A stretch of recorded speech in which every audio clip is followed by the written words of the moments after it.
Welcome students. Today I am going to explain the theorem number 9.1.1 from chapter number 9, and the statement of the theorem is: in any correspondence of two triangles, if one side and any two angles of one triangle are congruent to the corresponding sides and the angles of the other, then we will prove that these two triangles are congruent. So अब के जो statement है इसमें अगर हम यहाँ पे statement को हाईलाइट करती हूँ मैं यहाँ पर देखो आपके पास मेंशन ये है कि if one side and any two angle of one triangle is congruent to the corresponding side and the angle of the other triangle, then these two triangles are congruent. तो it means के one side and two angles जो है वो already आपके statement में mention है कि आपके पास कॉन्ग्रेंट है। यानी आप अगर थ्योरम नंबर 9.1.1 के साथ देखें, यहाँ हाईलाइट भी आपके पास किया हुआ है ब्लू से, यहाँ पे आपको बताया गया है angle side angle is congruent to angle side angle. तो ये चीज़ तो मतलब आपको मालूम है कि दोनों ट्राइंगल कॉन्ग्रेंट हैं। लेकिन अब अगर आपको ये चीज़ प्रूव करनी है तो आपको जो है वो मैंने आपको बताया था कि कॉन्ग्रुएंसी के 3 पोस्टुलेट होते हैं। तो हमें जो यहाँ पे पोस्टुलेट जो है वो जो भी पोस्टुलेट हमें अप्लाई करना है जिसके अकॉर्डिंग मैं इनकी कॉन्ग्रुएंसी को प्रूव करूँगी, तो वह यकीनन एंगल साइड एंगल तो अब नहीं होगा। वो जैसे सपोज कर लें कि साइड एंगल साइड जो है उसके उस पोस्टुलेट के अकॉर्डिंग जो है मैं इसको प्रूव करूँगी yes these two triangles are congruent. तो अगर साइड एंगल साइड पोस्टुलेट की हेल्प से मुझे इसको अप्रूव करना है तो इट मीन्स कि गिवन में तो सिर्फ वन साइड इक्वल है, तो मुझे इसमें कुछ ऐसी कंस्ट्रक्शन करनी पड़ेगी और कुछ ऐसी लॉजिक देनी पड़ेंगी, कुछ ऐसे स्टेटमेंट देने पड़ेंगे जिससे कि एक और साइड जो है वो हमें और इसमें मैं मेंशन कर सकूं कि this one side is also congruent in these two triangle. Okay, तो फिर मैं अगर एक और साइड इनकी प्रूव करवा दूं कि वो कॉन्ग्रुएंट है, तो फिर हम साइड एंगल साइड पोस्टुलेट के अकॉर्डिंग जो है इनकी कॉन्ग्रुएंसी को प्रूव कर सकते हैं। यानी अब मुझे नीड सिर्फ ये है कि मुझे एक पहले साइड को और इक्वल करवानी है। एक साइड ऑलरेडी गिवन है कि BC साइड जो है वो कॉन्ग्रुएंट है QR के। पहले हम ट्राइंगल के लेबलिंग के अकॉर्डिंग जो है वो यहाँ पे चेक कर लेते हैं कि which one angle and which one side and which one angles are congruent. So अगर हम यहाँ पर स्टेटमेंट पे देखें अपने, तो ट्राइंगल के नेम जो मेंशन है इस फिगर में क्या है, triangle ABC and triangle PQR और करस्पॉन्डिंग। अब यहाँ पे एंगल की बात कर लेते हैं। So angle P is the corresponding angle of angle A, angle Q is the corresponding angle of angle B and side QR is the corresponding side of side BC। अच्छा, इन्हीं तीनों पे आपको यहाँ पर लाइन नज़र आ रही है, इक्वालिटी के लिए इन्होंने मेंशन की है कि फर्स्ट वन इक्वालिटी इन्होंने शो कर दिया है कि मैंने स्टेटमेंट में देखें in triangle ABC corresponding to triangle PQR then angle B is congruent to angle Q। तो फर्स्ट वन जो कॉन्ग्रुएंसी है वो एंगल की मेंशन की है, इसको इस लाइन से हाईलाइट कर दिया है कि these two angle are congruent. Okay, now second इन्होंने यहाँ पे मेंशन किया है एंगल।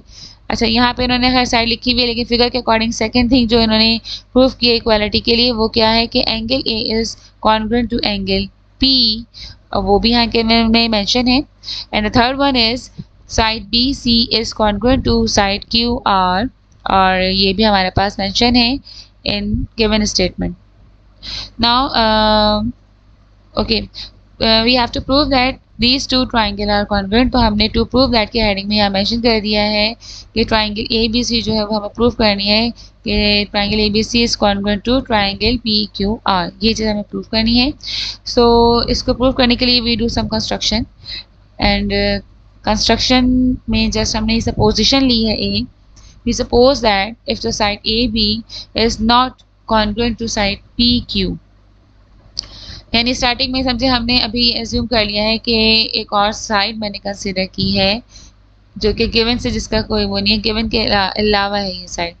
AB साइड हम सपोज कर ली है और PQ साइड हमने सपोज किया है कि AB side and PQ side are not equal. ठीक है, ये इक्वल नहीं है। ठीक है, और जो है हमने एक और पॉइंट जो है वो लाइन PQ पे एज्यूम किया है P bar. Take a point P bar on PQ such that the AB side is convert to P bar Q।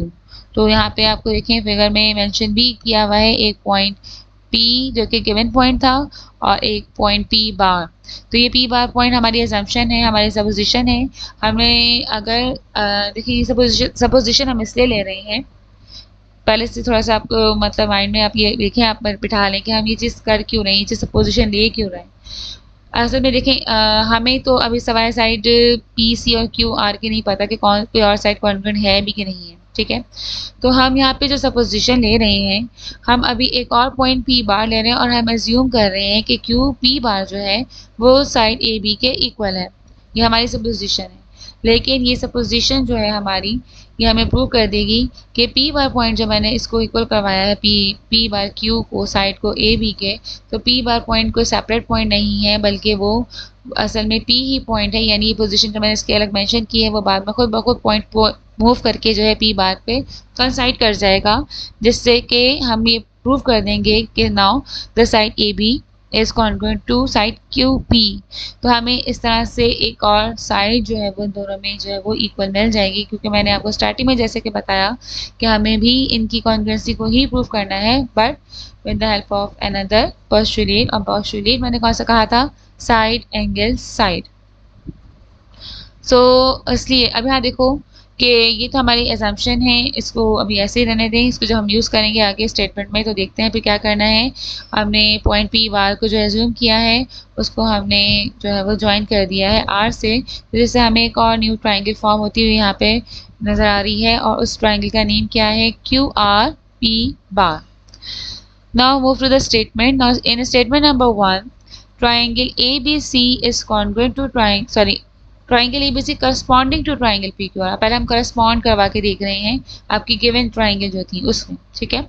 तो आपकी गिवन ट्राइंगल में एंगल ए जो है वो कॉन्ग्रुएंट है एंगल पी के। यहाँ पे मैंने रफली से ये ड्रॉ की हुई है। तो अब यहाँ पे देखें एंगल ए जो था वो कॉन्ग्रुएंट था एंगल पी के, ये गिवन था। रीज़न हमने दे दिया कि ये गिवन स्टेटमेंट है आपकी।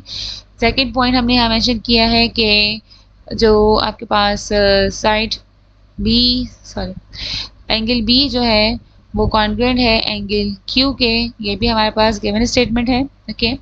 एंड टू एंगल ऑलरेडी जो है वो कॉन्ग्रुएंसी उनकी बताई गई है आपकी गिवन स्टेटमेंट में। तो हम ये we know that all the angle of our triangle are all equals to 180 degree. तो अगर खुद देखें आप कि अगर एंगल ए जो है और एंगल बी जो है ये कॉन्ग्रुएंट है, तो थर्ड वन एंगल जो रह जाएगा एंगल सी। तो अगर मैं 180 में से a प्लस बी का सम माइनस कर दूंगी तो c की वैल्यू आ जाएगी, और a b already P Q के इक्वल है। तो जो हमारे पास r एंगल होगा सेकेंड ट्राइंगल का, जो r एंगल है वो खुद ब खुद क्या होगा, थर्ड वन एंगल भी इसके इक्वल हो जाएंगे। सो देयरफॉर यहाँ मेंशन किया गया है therefore angle c is congruent to angle r, और रीजन में दिया गया है two angle of both triangle are congruent. So if two angles are congruent so it means third one is also congruent. तो हमने इसको एज अ रीज़न यहाँ mention कर दिया है। नाउ अब हम मूव करते हैं अपनी एग्जाम्पशन पे, जो हमने कंस्ट्रक्शन में भी मेंशन की हुई है कि if side A B is not congruent to side Q P and take the another point P bar on Q P such that, हमारी सपोजिशन है कि एक और पॉइंट है P bar line segment Q P पे ही वो मौजूद है। और इस तरीके से हमने एग्जाम्पशन ली है, हमने सपोज किया है कि ट्राइंगल ए बी सी और क्यू आर पी बार को जब हम करस्पॉन्ड करवाएंगे तो हमारे पास हमारी एजम्पशन के अकॉर्डिंग ए बी साइड जो है वो क्यू पी बार के इक्वल है। तो ये हमारी एजम्पशन है, और एजम्पशन के साथ ही अब हम करस्पॉन्ड करवा रहे हैं इन दोनों ट्राइंगल को। तो triangle A B C and corresponding to triangle P bar Q R, B C is congruent to Q R. तो ये साइड तो सेम वही है जो गिवन की भी थी। तो ये स्टेटमेंट जो है इसकी रीज़न में हमने गिवन लिखा कि ये साइड अभी भी ट्राइंगल ए बी सी और triangle Q R P bar जो है या पी बार क्यू आर जो है इसमें कॉन्ग्रुएंट है ये side. Similarly angle B is also congruent to angle Q, क्योंकि ए बी सी ट्राइंगल में और P bar Q R triangle में ये एंगल अभी भी सेम वही है, कोई चेंज नहीं आया इसमें। तो इट मीन्स कि ये गिवन स्टेटमेंट वहाँ से हमने एज अ कॉन्ग्रुएंट प्रूफ करने के लिए हमने वो भी वहाँ से ले ली। थर्ड हमने अपनी सपोजिशन को यूज़ किया है कि हमारी supposition side A B is congruent to Q P bar. तो अब यहाँ पे देखें कि इन दोनों ट्राइंगल में साइड एंगल और साइड ये इक्वल हो गए हैं। तो इट मींस कि साइड एंगल साइड पोस्टुलेट के according triangle ABC is now congruent to triangle P bar Q R। यानी हमारी जो न्यू वन ट्राइंगल थी P bar Q R is congruent to triangle ABC. So it means remaining angles and remaining sides are also congruent. तो अगर congruency हो चुकी है तो इसलिए हमने यहाँ देखे नेक्स्ट स्टेटमेंट में हमने ये चीज़ यहाँ पे मेंशन की है कि if these two triangle are congruent so by the congruency of the triangle angle C is congruent to angle QRP bar. यानी आपके पास यहाँ पर देखो फिगर में गिवन फिगर में देखें यहाँ पर अगर आपकी ट्राइंगल ABC जो है वो कॉन्ग्रुएंट हो गई है P बार QR के, ठीक है, ये वाली ट्राइंगल जो है सही इस ट्राइंगल की बात कर रहे हैं। तो अगर ये कॉन्ग्रुएंट है इसका मतलब कि एंगल C जो यहाँ पे फॉर्म हो रहा है वो angle P bar R Q या क्यू आर पी बार के इक्वल होगा। आर में सेंटर में इसलिए रखती हूँ क्योंकि 3 लेटर्स में जब नाम एंगल को मेंशन करते हैं तो जो उसकी लोकेशन या जिस वर्टेक्स पे वो फॉर्म होता है वो सेंटर में आना चाहिए। तो हम ये कह सकते हैं कि एंगल सी जो है वो अब कॉन्ग्रुएंसी की वजह से जो है वो कॉन्ग्रुएंट हो चुका है angle Q R P bar के, ठीक है। 3 लेटर में इसलिए भी मेंशन कर रहे हैं कि हमें नज़र आ रहा है यहाँ पे 2 एंगल बन रहे हैं आर पॉइंट पर। अगर मैं 3 लेटर में डिफाइन करूँ तो क्यू आर पी बार भी है और क्यू आर पी भी है, ठीक है। मगर हमने चूँकि अभी कॉन्ग्रुएंसी करवाई है P bar Q R triangle की ABC के साथ, तो कॉन्ग्रुएंसी की वजह से हम ये चीज़ मेंशन कर रहे हैं स्टेटमेंट में कि therefore angle C is congruent to angle Q R P bar. But आपकी जो स्टार्टिंग का स्टेटमेंट था जब हमने करस्पॉन्ड करवाया था ट्राइंगल ABC और PQR को, तो हमने वहाँ पे भी प्रूफ किया था कि एंगल C जो है वो एंगल R के कॉन्ग्रुएंट आ गया था। आपके पास एंगल C जो था वो कॉन्ग्रुएंट आया था किसके, एंगल R के। तो अब यहाँ पे देखें कि अगर एंगल C QRP बार के भी इक्वल है और एंगल C एंगल R के भी इक्वल है, एंगल R ये है जिसकी वैल्यू आपको थोड़ी ज़्यादा नज़र आ रही है, ठीक है ना, ये एंगल R है, ठीक है, कंप्लीट। और जो मेरी डॉटेड लाइन से ट्राइंगल बनाई हुई है P बार क्यू आर, उसकी अगर आप वैल्यू देखें तो दोनों में फ़र्क आ रहा है। लेकिन ये जो हमारे पास मैथमेटिकली जो हमारे पास स्टेटमेंट आई हैं दोनों, ये हमें क्या बता रही हैं कि both angles are equal because angle Q R P bar जो है वो भी एंगल सी के इक्वल है और एंगल आर जो है वो खुद भी एंगल सी के इक्वल है। तो according to the transitive property, if angle C is congruent to angle QRP bar and angle C is also congruent to angle R, so it means angle QRP bar is congruent to angle R. इसका मतलब कि ये दोनों angles भी congruent हो चुके हैं। Transitive property ये कहती है कि if A is equals to B and A is equals to C, so it means B is equals to C। यानी दो चीज़ें अगर A की वैल्यू के इक्वल है तो इसका मतलब कि वो दोनों भी तो आपस में इक्वल हुई ना। ये इसके इक्वल है, angle Q R P bar angle C के इक्वल है और एंगल आर भी सी के इक्वल है, तो इट मीन्स कि ये दोनों भी आपस में इक्वल हो गई।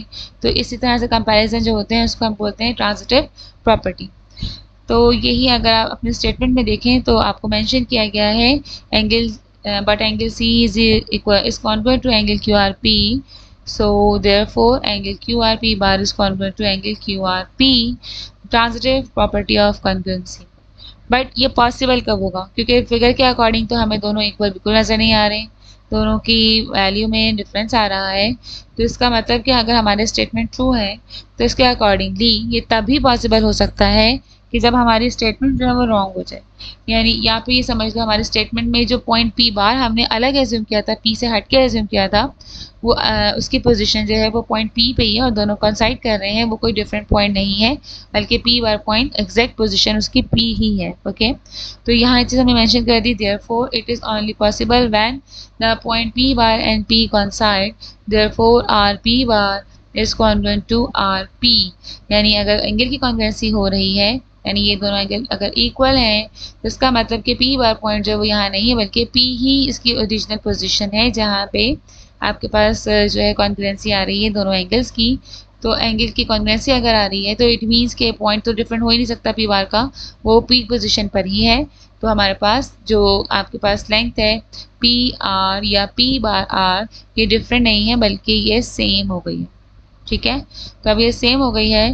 तो अब यहाँ पर देखो, इसका मतलब कि जो हमारी अजम्पशन थी कि A B side is equal to और congruent to Q P bar, तो पी बार की जगह अब अपने अजम्पशन में हम यहाँ पे पुट कर रहे हैं देयरफॉर हेंस ए बी और B A is equals to Q P.